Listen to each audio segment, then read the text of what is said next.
are so funny. I'm so excited you're here. Oh, thank you so much. Thank you for coming. How are you doing right now? I'm doing good. I'm great. It's great to be here. I mean, what a beautiful song. Oh, it's such a pretty song. It's just hard the way it's, if you grow up, I think we're all imitators, right? Until you find your own kind of voice. And I don't know if that's the same with comedy, but like your inflection or your timing or something, it's hard for me to sing Reba or like Whitney. Those are two of my... Wow. Yeah. Well, you know, like, I just think that singers, what you guys do, it just looks like magic anyway.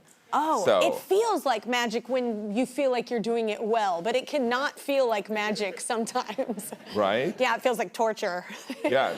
You're like, wow, how do I have a job? Yeah, you have those moments. Do you have those on stage when you feel like it's dead, it didn't land? Oh, yeah, no, there's times when I have great shows and people are like, how were they? And I'm like, I hated it.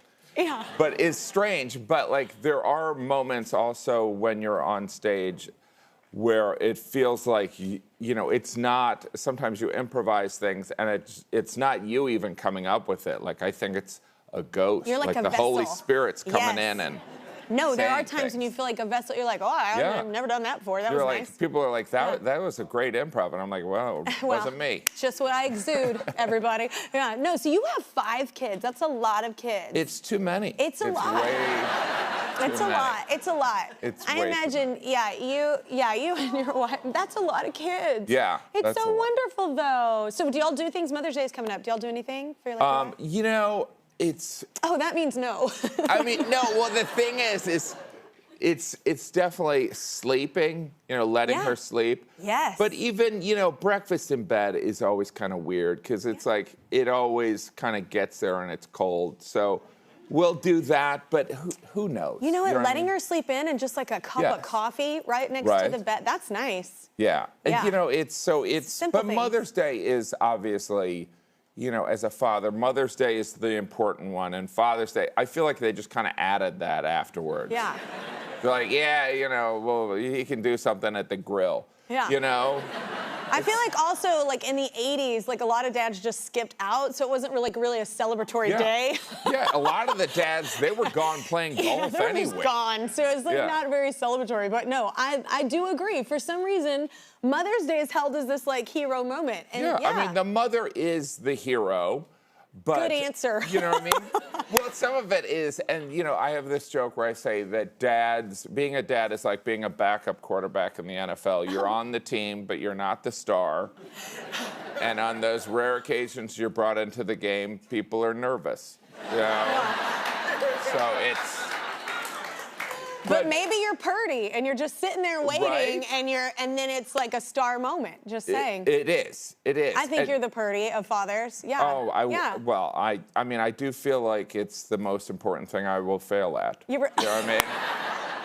I know. I always say my kids are going to end up in therapy. I just don't know what for. Oh, of course. Of course. Well, I mean, parenting is, I mean, it is amazing how much of, you know, it fits my identity, but most of my adult life, I was like this weird guy just living downtown. I didn't think I would get married or have 5 kids, and now it's such a significant part of my identity. I get this. And, you know, I did like a bourbon just because it was like, you know, I think that as a parent, you need alcohol. Do you know what I mean? This, at the end of the day, something to just cut, just, I don't know, just like, cut the crap, go to bed, and especially with your significant other. That was the thing for us, too. Like, when I was married, it would be like, they're in bed, the door is closed, and then it's like the exhale. Yeah, my wife and bourbon is nice. We have an occasional bourbon every night. Yeah. And so...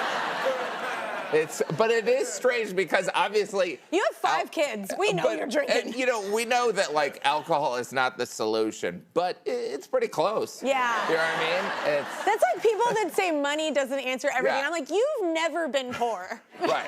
Because it answers a whole hell of a lot. Yeah. It helps. So, no, it's nice. Yeah. It's nice. So, yeah, it is weird because... but it's... I mean, parenting is so hard. It is. It is so hard, and I think that...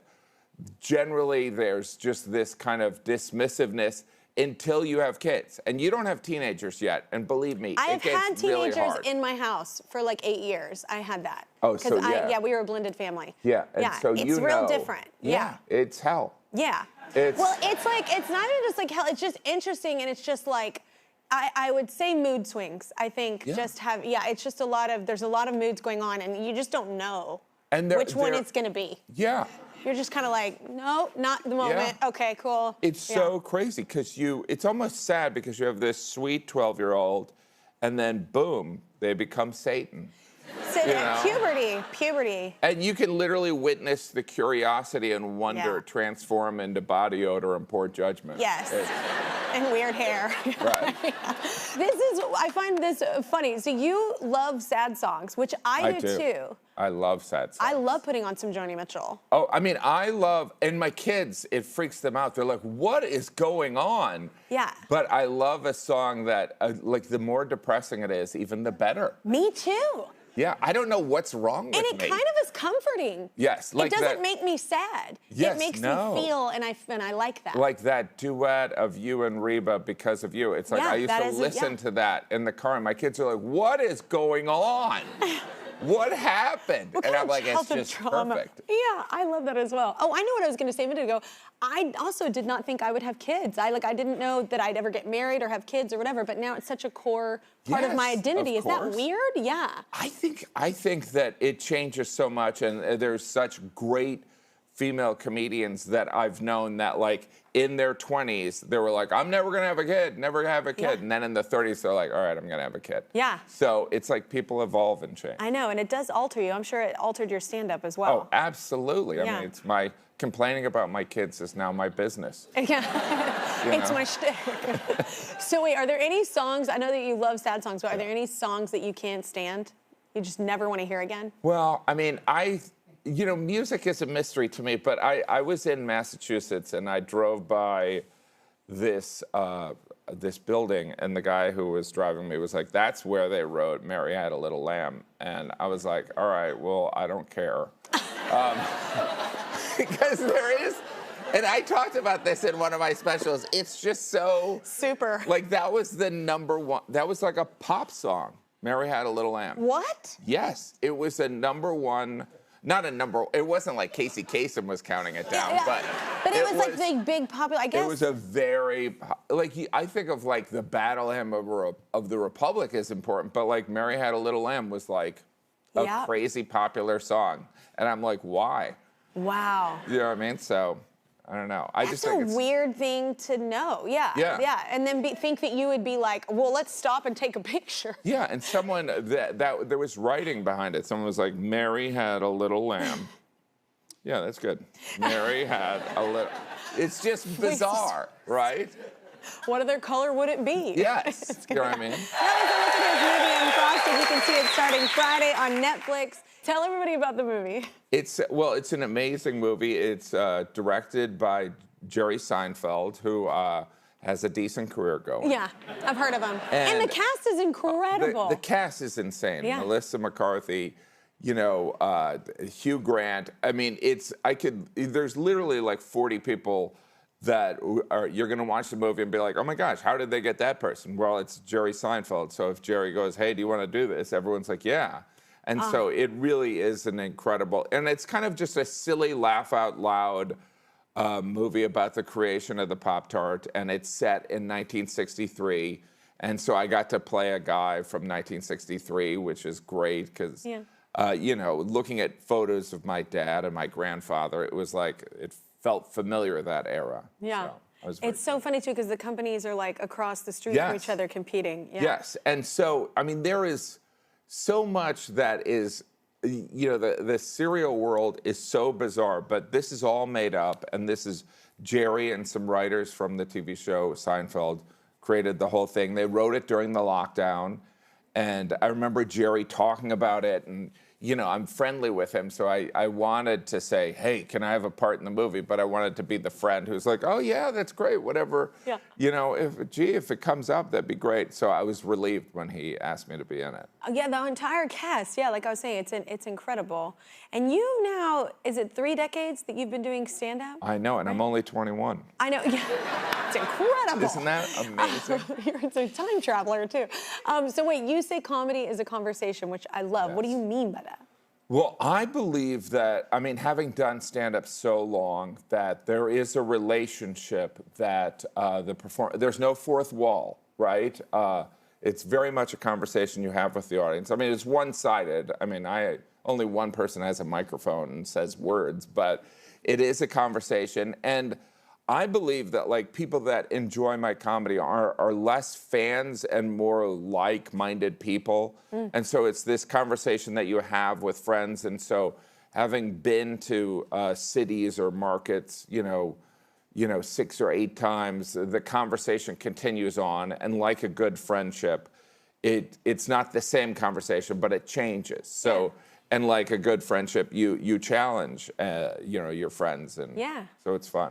Oh, I love that you say that, though. Well, here, Jim's son opened for him on the road last year. Here he is getting a feel for the stage while Jim mocks him. Yes. My boy, he's all grown up. He's all grown up. Oh, Jack, look at you. It was just yesterday when I was bringing him to shows, and now he's the headline. Oh, my God, look at him. So unimpressed with what you're... Wait, do you get... I would be excited, but I think I would also be worried, like if it was my kid. It's, inserting some of that into, there's performing and then there's parenting. And obviously parenting's more important, but like trying to do both of them at the same time, it causes a lot of anxiety. So I normally obsess right before my show, but if my son's going on before me, I have to watch and be nervous at the same time. I love that you say you have to watch. I have to. No, I know. Just like, and then afterwards, I go drink alcohol. And great segue. Perhaps, do you drink your bourbon? You have a bourbon just for dads, right? I do. Well, it's not just for dads, but yeah, if we could bring it out. I know. I heard I heard it was for dads, and I was like, screw that. Moms are drinking it. I want some. No, it's called Fathertime, just because I do think that the mom is the hero. And I think that, I had this joke about like being a dad is like being, you're like the vice president.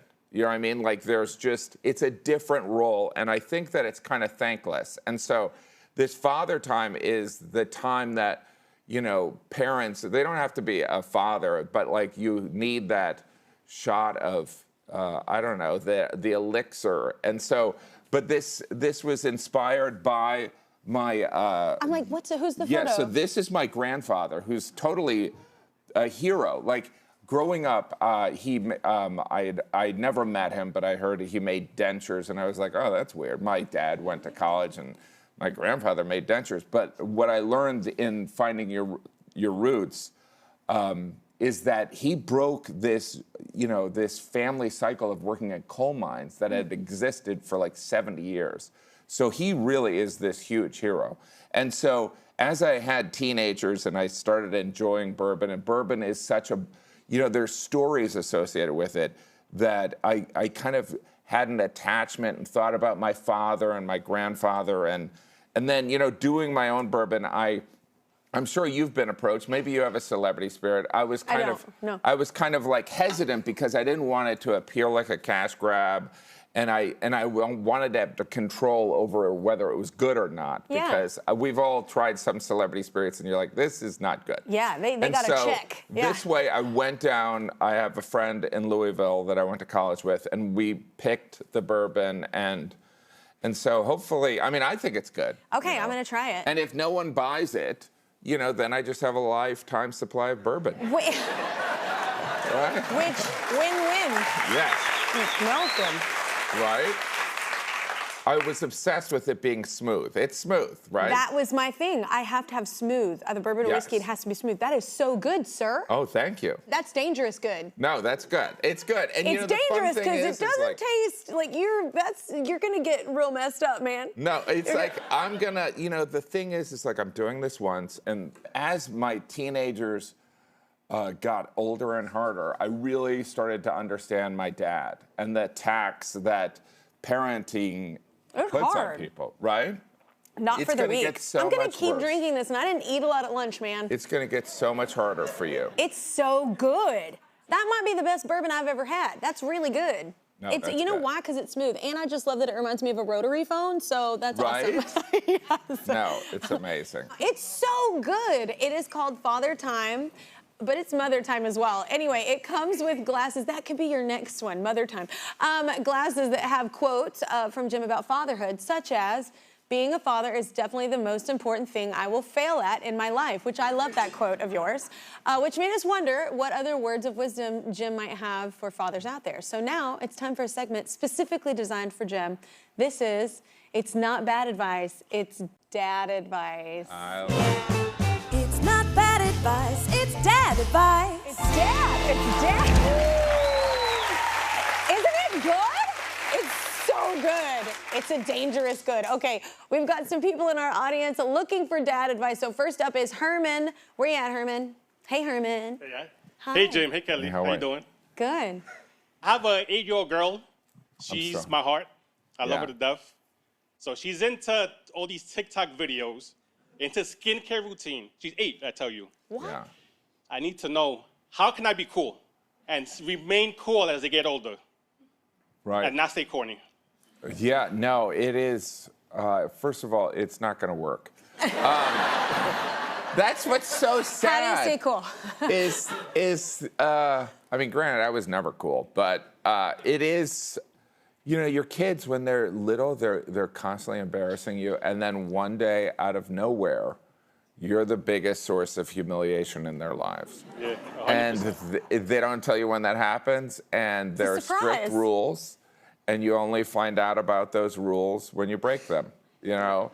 But I don't know. I mean, taking her to a baseball game, that's hero stuff, right? Yeah. And I also think the relationship that fathers have with daughters is so special, and, you know, and it is corny. So I think it's easier. I think father or daughter relationships, it's like the mother-daughter thing. I think that's like, I look at that and that just seems like oil and water. Like it just seems really crazy. does sometimes. Have another sip. And so there is part of me that, I don't know, I just think that I would just pray a lot and get a lot of bourbon. You heard that, Kelly. And it's okay to be corny. Yes. Yeah. I think that's, you know, people don't realize the whole dad joke thing. We don't think that they're good jokes. We know they're bad. And the fact that it upsets the kid is our enjoyment. You know? You're welcome. Thanks, Herman. Thank you. All right, next up is Ron.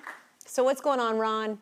Hey, Kelly and Jim. I have 2 grown adult children, Ryan and Melissa. They're 25 and 27. Okay. Ryan is a 25-year-old. He's been working away for the last couple of years, and he's going to be moving back home. I'm okay for a little while, but I don't want it to go on forever. Any advice, as a parent on how to survive? What I would say is, like, not to sound like a wimp, but the real authority is your wife there. What is her view? Because whatever she wants, just do that. You know what I mean? Right? Thanks, Ron. All right, next is Esteban. So what's your question, Esteban? Hey, Kelly. Hey, Jim. So I'm also a father of 5, and I feel like it's always something going on home, like projects, dancing, a lot going on. So I like encouraging competition in between my siblings and my kids. So, and my wife doesn't. She doesn't like it. She doesn't agree. So I want to know if it's that a situation that happens to you. Thank you. You know, that's a great question. I think that obviously the happiness of your wife is the most important thing. But lie to her. I mean, I know that sounds wrong, but I encourage lying. Okay. But I don't know. I think competition, it's inherent. I don't think we can control it. I think you need to. I will think start lying that a little bit, of course. People need, like, I learned how to lose. I learned how to win, to be gracious. I learned even, like, I think it's healthy. Yeah. I think we're turning into this society that's like, everybody's a winner. That's a lie. That's Yeah. it. You're lying to your children. Not everybody's gonna win. Not everybody's gonna get the promotion. Not everybody's gonna get the, like, that just doesn't, and if you don't teach them how to learn that, that's a disservice, I think. Yeah, no, because I'm one of 6 kids, and I'm, in my family, among my siblings, I'm considered 3rd funniest. And, There's a ranking. But I always say I have more comedy specials than them. Boom. So it's like, Power bomb. right? Thank you. Thanks, Esteban. Good luck. Thank you. So one more. Maurice, what's up? We're in a bolero. Yeah, go ahead. Hi, Kelly. Hi, Jim. I have 3 grown kids and I have 5 grandkids. And my wife and I, we're downsizing. And we're wondering, what we should do while we're thinking about boxing up all our kids' crafts and trophies and things. And we don't want to ask them what we should do with them because they'll say, just keep them. So, I mean, any advice of what we should do, how we should go about this? No, you give it to them, don't you? Yeah, I think you mail it to them. You don't have to be a hoarder because they don't want you to get rid of it. Yeah. I think you mail it to them and you include a bill. Yes. Right. For all the pickups and drop-offs and stuff like that. You just send them just a bill for $1 million. Yes. They should take it. They should take it. Oh my God, I don't like people that I'm the worst though. I get rid of stuff. Anyway, well, thank you, Maurice. Thank you, guys, for the questions. Let's do a commercial break. I'm feeling very warm. Remember, you can see Jim in Unfrosted starting this Friday on Netflix, and his new bourbon is so good, and it's called Fathertime. Look for it online.